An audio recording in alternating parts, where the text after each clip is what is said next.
Oh, hey, it's me, Angel. Some people call me Bunny, but this is the bunny, and his name is Bonnie. And today, we're going to be using AI art to make actual art. We're also going to be having a lengthy and hopefully an educational discussion. If you find yourself interested in this content, then stick around and, I don't know, perhaps subscribe. It's free, and we all like free stuff. Now, quick disclaimer. You can definitely get inspiration from real art from real artists. If you just open Twitter, oh, yikes, maybe not Twitter, Pinterest is a good place. I mean, sometimes you can find AI art there. Just make sure you keep a good eye out. Usually, you can tell. I use Pinterest all the time to look at good inspiration. But for real, basically any platform, you're more than likely to find good art.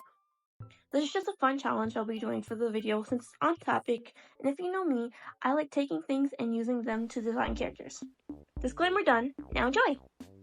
If you've been living under a rock, then you probably have no idea what I'm talking about. So, for those who don't know what AI is, let me enlighten you.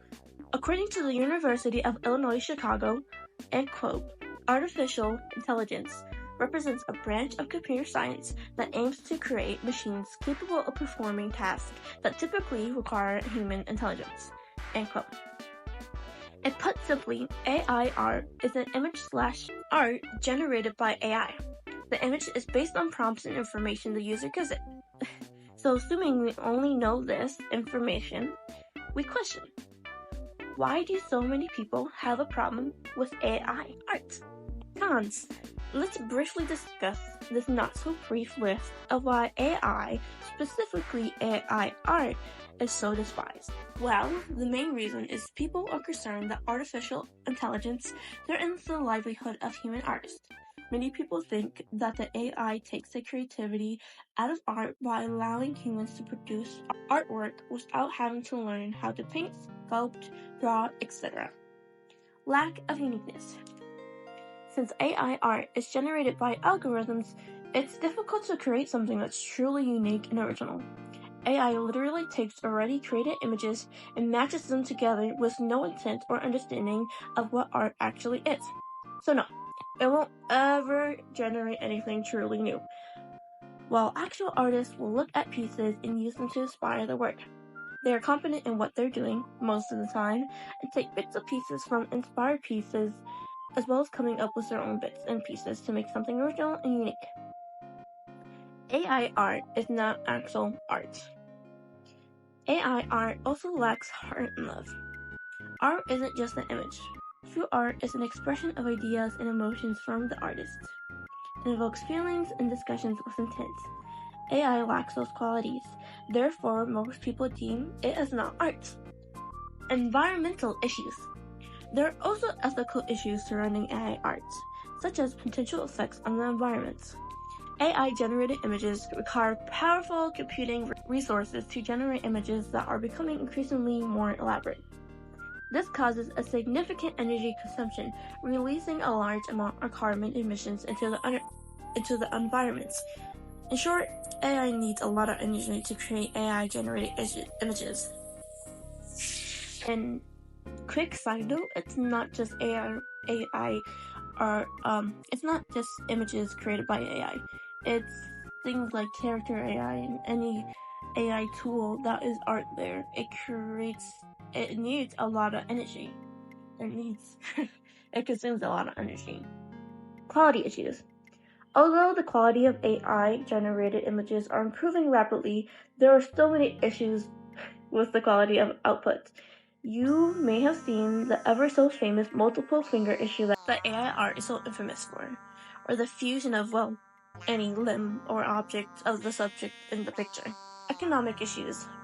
AI art has already started affecting the jobs of many artists as companies are opting to generate images using AI rather than paying human artists. This has led to many concerns about the future of the art industry and the livelihoods of artists who rely on their craft. Before this issue, people would have no other choice than to pay artists to create a piece they desire, or do it their own. But hey, who wants to pay an artist for quality work when we can just use AI for free? I hope you can sense my sarcasm there. You have no idea how often I see crappy AI-generated ads, logos, banners, profile pictures, etc. used nowadays. It's crazy. And it also looks horrible because it's quite obvious.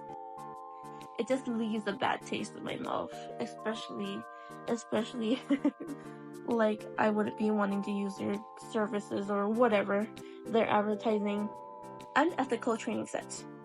Some of the models used to train AI art generators may have been created using data from artists who did not give their consent.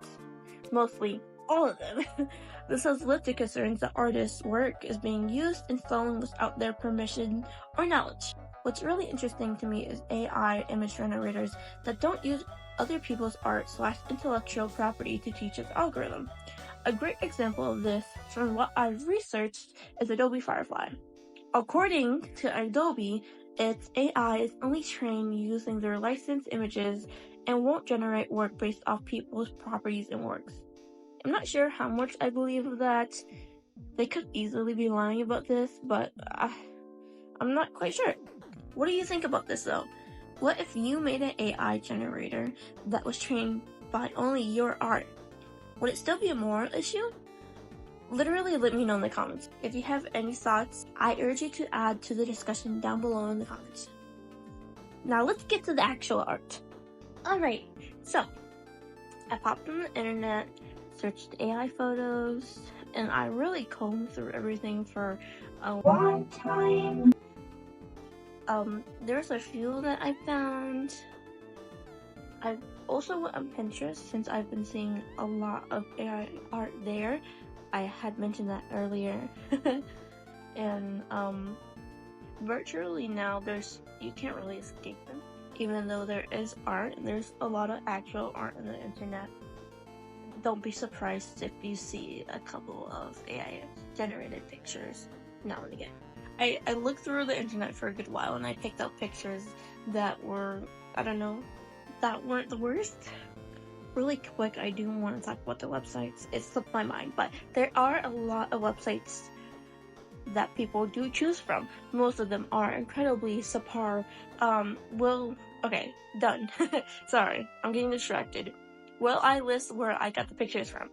No, I do not particularly support the use of AI, so I won't say where I directly got the pictures. And also legally, I don't have to, because any art an AI generator makes isn't legally considered intellectual property from whoever uploads it to the internet, since the AI made it and it's not human. That's right, folks. Robots don't have legal rights, and people who use the photos from the robots don't own them because they didn't make the pictures. As far as I'm aware, I had just studied this in one of my classes in college, so I'm not a professional, but I have a small idea of this subject. Anyways, the characters. Here are the pictures that I picked to make the characters. So at first I had quite a finicky time deciding what qualities I wanted to use for my first character. I just knew that I wanted them to be a fantasy character, maybe a magical warrior. However, the first thing I started with was the hair and the outfit. I wanted it to be interesting and almost whimsical. As I mentioned before, I imagined this character as someone who can fight. Maybe someone with high authority or a higher title with whatever world she lived in. Perhaps maybe a kingdom or a coven. I liked the idea, so I decided to have her wear blue and gold in a diamond pattern that would strand across her outfit to signify her organization. A symbol, if you will. Also in my mind, this organization would have almost a dark fantasy academic vibe despite handling combat. Kinda reminded me of Ruby. Anyways, to give our character an extra kick, I decided to give her a cool feature or ability, particularly one that would aid her in fighting. Her hair, definitely. That's exactly what I thought when I was drawing her. So in the front, her hair looks short, but when she turns around, bam, her hair is actually a lengthy braid that she uses for combat. Why does she use her hair for combat? Well, it's magical, of course. I visualize a blue glowing magic that swirls through her hair and has something to do with her organization. I mean, blue symbol, blue fiery glowing hair. It just makes sense to me. There ought to be some connection. I colored her outfit to match the world I thought up. Dark and elegant. Me. And for the final touch, I decided to give her eyes some contrast. The dark reddish pink that I put aside in the color palette worked quite nicely. And we're done! Let's introduce Zella.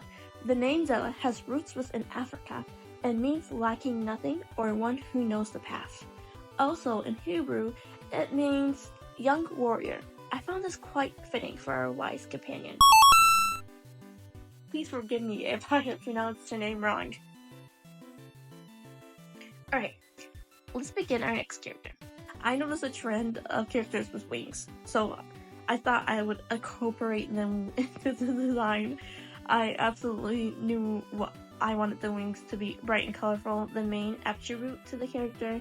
I also had the grand idea of creating a character inside the same universe of Zella. The idea was to have the opposite of Zella, someone more full of energy and more friendlier. I once again tried to create a dark outfit that would fit this world in my head.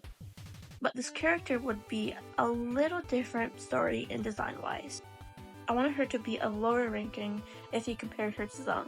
Maybe our new character would be a messenger of some sorts, a job that she can fulfill while she hopefully works her way up the ranks to become what I would call an official guardian. I don't know. Bear with me, I'm making the final details as I write the script. Anyways, this character clearly is not yet part of the official guardians. She lacks look at her. She lacks the official blue logo. Although her outfit is adorned with the classic gold and diamond accessories that all working members of the coven do. She craves so much for the blue symbol that she wears paint. She craves so much for the blue symbol that she paints her nails blue. She even dyes part of her hair blue with a special twist, pink, to match her wings. Beyond just wanting to be an official guard, our friendly protagonist has a strong sense of self. She isn't afraid to show the world either. Although she is inexperienced in the field she wishes to work in, her willingness to stand out and her naive friendliness is her best strength, but also her worst weakness. Her story would definitely be her trying to figure out how to balance them out as she fights up the ranks. The question is, will Zella end up as her aid or her demise? What do you think? Alrighty, welcome to the world, Amaya. Deriving from the pole, Amaya means kindness and compassion, a perfect name for our star-filled eyed protagonist. Well, I can't say I didn't enjoy making this video. The challenge was a blast, and if you enjoyed the video, then you should definitely click the like button. That way, I know to make some more content. And hey, while you're at it, take a peek at my channel. There might be already something that you enjoy. You know, you should also subscribe, but, whatever. Hi, I just wanted to pop in really quick and announce that I got a new microphone, or, well, I got a microphone. Hopefully you can tell the difference. The audio you were just listening to was before I, had the microphone. This is the audio now that I have the microphone, so hopefully you can, hear the change. If not, then I'm going to return this thing. Anyways, bye.